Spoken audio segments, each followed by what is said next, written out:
So hey guys welcome back to new vlog. ઘણા સમય પછી આપણે પાછા આવી ગયા પાટા પર, એટલે વ્લોગની લાઈનમાં. બરાબર, તો અત્યારે બપોર થઈ ગયેલો છે, 3 વાગી ગયા એકચ્યુઅલી. એમાં અત્યારે જતા છે આપણે ડોલવણ જ જવાનું શું કહી. તો એસે તો ગૂગલ્સ પર લીધા તડકો છે, એટલે અહીંયાથી છે ને સીધો તડકો આવે તો ફેસ પર જ. મમ્મી કાં ગઈ?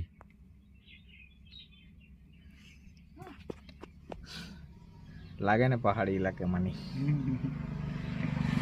હા એમ તો કહેવાય કે નહીં, આમ તો કરાય કે નહીં, હાલ એમ તો કરાય કે નહીં. આટલું જ નહીં, જરાક વ્યવસ્થિત કરવા પડે.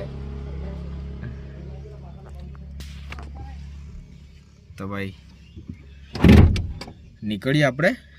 બરાબર, ગાડીની કન્ડિશન બી ખરાબ થઈ ગયેલી છે. વચ્ચે તો 4 લાઇનર લાખ્યા, અગાડી 2 પછાડી 2, અને વ્હીલ ગ્રેસિંગ કરાવી દીધું. પછી ઓઇલ પાણી બદલાવી દીધું. એટલે જ્યારે વિડીયો નહીં બન્યો ને ત્યાં સુધી તો બધું શું થઈ ગયું ને શું નહીં તો મને ખુદને ખબર નહીં મળે.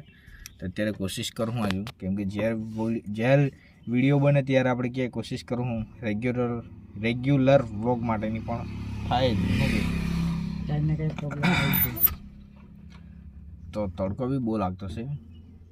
3 વાગ્યા તો બી બપોરનો 12 વાગ્યાનો સમય ને એવો લાગતો છે. તો આપણે નીકળીએ. બરાબર, ગાડી ચાલુ જ છે. માઇક લેવાનો વિચાર છે, એટલે માઇક આ બાજુ આપણે લટકાવી મૂક્યા ને તો વોઇસ જરાક ક્લિયર આવે એમ કરીને, પણ તે બી લેવાતું નહીં મળે. અને આ સીટ દેખાય ને આ બધી ફાટી ગયેલી છે, આ બધી હાફ સીટ.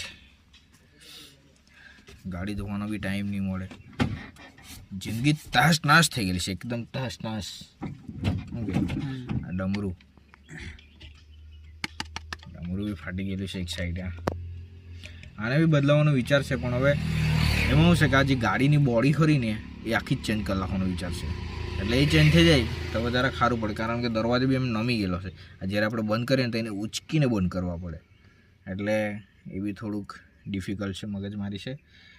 કોઈને બેસાડ્યું હોય ને અહીંયા તો તેને ખબર નહીં હોય તો એમ દરવાજા પકડીને આમ કરીને બંધ કરી દે.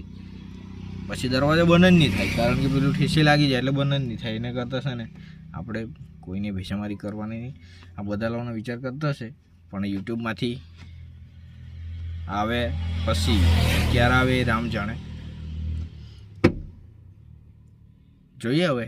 બરાબર, તો ચલો.